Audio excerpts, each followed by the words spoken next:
அந்த தமிழ்நாடுன்னு சேர்க்குறதுல அவ்வளவு உங்களுக்கு வெறுப்பும் எரிச்சலும் ஏன் வருது? சரி வேணா திராவிட அரசுன்னு கூட போட்டு போங்க, நாங்கள் விட்டுறோம். எந்த அரசு? இல்லை ஐயா ஸ்டாலின் அரசா? ஏதாவது சொல்லுங்க. பொங்கல் பரிசு கொடுக்கணுங்கிறது கடந்த ஆட்சியில் இருக்கும்போது, எடப்பாடி ஆட்சியில் இருக்கும்போது, எதிர்கட்சி தலைவராக இருக்கும்போது ஸ்டாலின் 5000 ரூபா கொடுங்க அப்படின்னு. இப்போ இவர் சொல்கிறார்ல கொடுக்கலாம். இந்த தேர்தல் வருது, இந்த பொங்கல் கொடுப்பாங்களா? இவங்க மாறி ஆண்டுங்க எங்களை பிச்சைக்கார பைய மக்களை ஆக்குனதை தவிர வேறு என்ன இருக்குது பாருங்கள். சரி, இந்த பொங்கல் இது தொழில்களா பரிசு தொகையெல்லாம் கொடுக்குறீங்களா? யார் இது? உங்கள் பரம்பரை சொத்தை வச்சுட்டு கொடுக்குறீங்களா? யார்கிட்ட பதில் இருக்குது? 5000 கொடுன்னு சொல்கிறவன்ட்ட இருக்கா? நாங்கள் கொடுக்குறோம்னு சொல்கிறவன்ட்ட இருக்கா? யார்கிட்ட இருக்கு? 10 லட்சம் கோடி கடன் எப்படி வந்தது விளக்கம் சொல்ல முடியுமா? நீ இருக்கிற வரை அங்கே கடன் உடனே வாங்கி கொடுத்துட்டு செத்து போயிடுவ. ஒவ்வொரு குடிமகன் கடையில் லட்சம் ரூபா கடன் இருக்கு. லட்சம் ரூபா யாரை கேட்டேனா உனக்கு? ஒரு இனம் தனக்குன்னு இருக்கிற ஒரே பண்டிகை பொங்கல், காலம்புறா உழைச்சி அவனுக்குன்னு இருக்கிற திருவிழாநாள், அறுவடை திருநாள், பொங்கல் திருநாள், அதை கொண்டாட முடியல. 1 கிலோ அரிசி வச்சுக்கிட்டு, வெல்லம் வச்சுக்கிட்டு, கரும்பு வச்சுக்கிட்டு, ஒரு புதுசாக வேட்டி துணி எடுத்துக்கிட்டு கொண்டாட முடியல. அவ்வளவு ஏழ்மை பிச்சைக்கார நிலையில் எங்களை வச்சுக்கிட்டு 5000 கொடுன்னு எங்கேருந்து கொடுப்பீங்க சொல்லுங்கள்? 5000 கொடுப்பேன். ஆசிரியர் தெருவில் கிடப்பேன், செவிலியர் தெருவில் கிடப்பாங்க. அப்போ போக்குவரத்து துப்புரவு தொழிலாளி தெருவில் நிற்பேன். நீ 5000 கொடுப்பேன். இது ஓட்டை பறிக்கிறத தவிர இது நாட்டை காப்பாற்றுற வேலையா இது? யாராவது சொல்லுங்க. இது எத்தனை நாளுக்கு கொடுப்பேன்? அடுத்த ஆண்டு பொங்கலுக்கு 10,000 கொடுப்பியா? எங்கேருந்து கொடுப்பேன்? 186 லட்சம் கோடி கடலில் இந்தியா இருக்குது. இப்போ 10 லட்சம் கோடி கடலும் தமிழ்நாட்டில் இருக்குது. திரும்ப கேட்குறேன், இந்த கடனை வாங்கி நிறைவேற்றின ஒரு நலத்திட்டம் ஏதாவது சொல்லு. ஏதாவது சொல்லு. போக்குவரத்து சிறப்பாக இருக்குது, சாலை சரியாக இருக்குது, தடையற்ற மின்சாரம், குடிக்க நல்ல நீர், படிக்க நல்ல கல்வி, ஏதாவது ஒன்று இல்லை. படுத்தா நல்ல மருத்துவம் ஏதாவது இருக்கா? நீ கட்டி திறந்துட்டு வாரா, 1 வாரத்தில் படிக்க போகிற பிள்ளை இடிஞ்சு விழுந்து செத்து போகிறான். நீ குடிக்க செத்து போனவன், கள்ளச்சாரம் குடி செத்துன்னு 10 லட்சம் கொடுக்குற. படிக்க போய் அந்த பிள்ளை செத்து போன அவனுக்கு என்ன கொடுத்த? தனியார் பேருந்துகளை அரசு எடுத்து நடத்துது. ஏன் அரசு பேருந்தில் என்னாச்சு? தனியாருக்கு அந்த போக்குவரத்தை நடத்த, வழித்தடத்துக்கு உரிமை கொடுத்து இதெல்லாம் கொடுத்தது யார்? அரசு.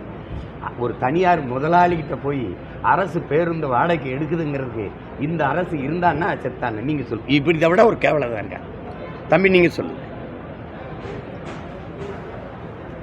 அரசுக்கிட்ட தனியார் முதலாளி கடன் கேட்பான் தம்பி. அரசு தனியார் முதலாளிக்கிட்ட உன் வண்டியை சத்த கூட ஓட்டிக்கிறேன் அப்படின்னு.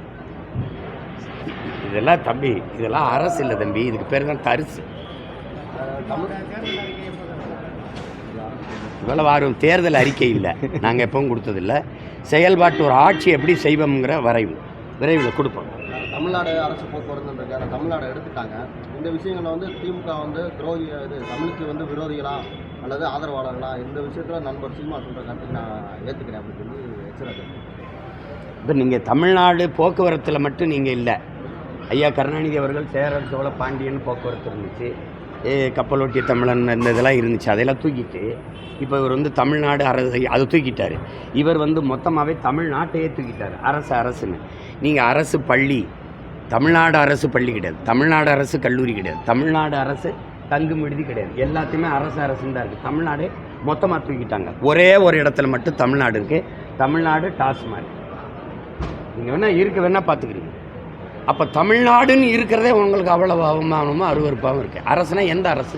கர்நாடக அரசா, கேரள அரசா, இல்லை ஆந்திர அரசா, இல்லை குஜராத் அரசா, மகாராஷ்டிரா அரசா? எந்த அரசு? அந்த தமிழ்நாடுன்னு சேர்க்குறதுல அவ்வளவு உங்களுக்கு வெறுப்பும் எரிச்சலும் ஏன் வருது?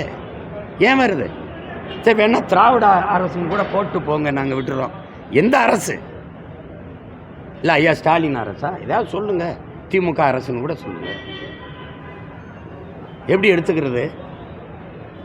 இப்போ இப்படி பொதுவாக ஒரு கேள்வி கேட்போம். இந்த இந்த மதுரையில் சங்கம் வச்சு தமிழ் வளர்த்த மதுரை, இதில் 4ஆம் தமிழ் சங்கம் வச்சவன் யார்? எங்கள் பாட்டன் வள்ளல் பாண்டித்துரை தேவர். அந்த நூலகம் கட்டினதுக்கு அவன் பேரை வைக்கிறதுல உங்களுக்கு என்ன கஷ்டம்? என்ன உங்களுக்கு சிரமம்? அதில் என்ன?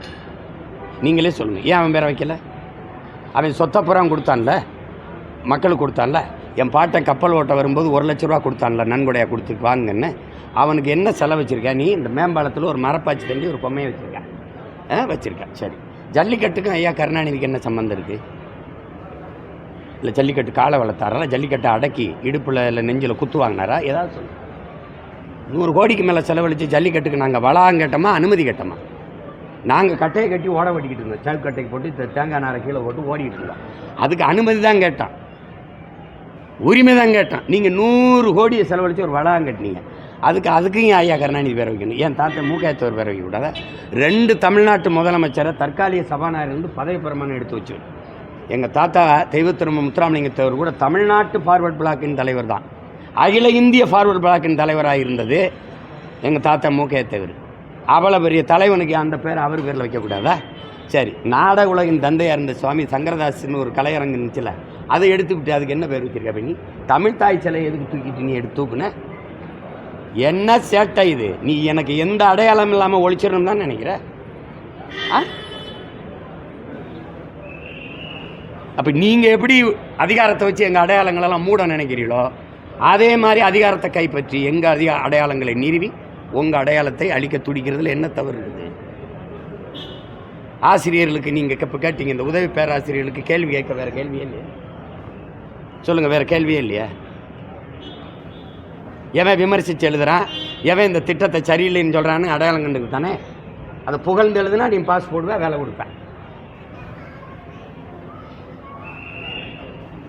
அதாவது வாழ்க்கையில் ஜெயிக்கிறதுக்கு வந்து ஒரு நல்ல எதிரி வேணும் அப்படின்னு சொல்லி விஜய் அவர்கள் பேசியிருக்காரு. வரவ போகிறவன் எல்லாரையும் எதிர்க்க முடியாதுன்ற மாதிரி இந்த கருத்தை எப்படி?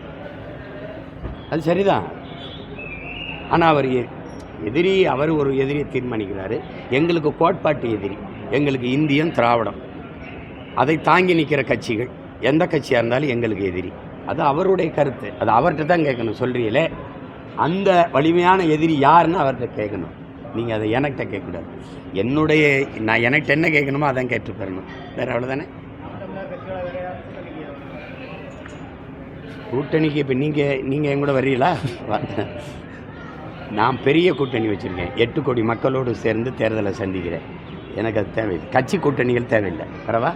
செய்திகளை உடனுக்குடன் தெரிந்து கொள்ள கீழ்கண்ட கேபிள் மற்றும் DTH நெட்வொர்க்குகளில் எம்நாடு செய்தி தொலைக்காட்சியை காணுங்கள்.